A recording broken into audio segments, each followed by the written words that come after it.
What is up, guys? So we have a conclusion to the Super 73 battery issue.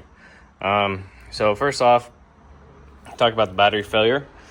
This battery has about 500 miles on it. It was always charged properly, and in the wintertime it was stored inside, so it wasn't left out in the elements. What was happening was, so I turned the bike on, came back from a ride one day. The next day, I turned it back on. I had 20 miles of range left. And the screen flickered, showed 3 miles of range, and then turned off. Turned the battery back on again, the screen flickered, didn't show anything. So I figured, all right, maybe for some reason I left the battery on and went dead or something like that. Plugged the battery in. Turn the battery on. You notice this never actually turns red.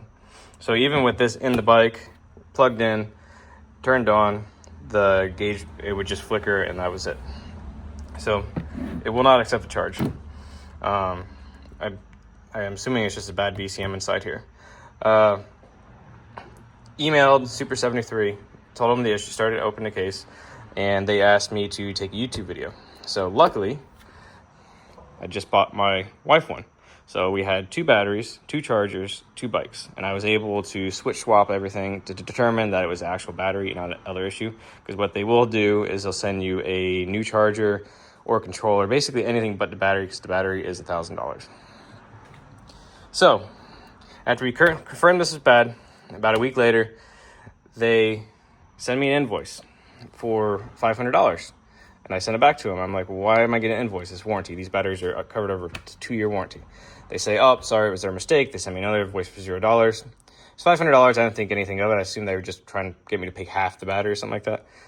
So anyway, so what showed up was this. Pro 500. That's why it's $500. Notice, it's a lot lighter.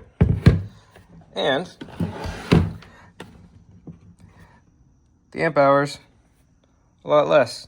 So this is half the capacity of the battery that came on the bike. So email them back again and say, hey, you guys sent me the wrong battery. And they confirmed it. Yep, you just sent the wrong battery. So I'm like, all right, well, ship me out another battery. They said, we cannot ship you out another battery until you ship this one back. Okay, well, I don't have a shipping label. So I waited 2 weeks for a shipping label, which I still don't have, by the way.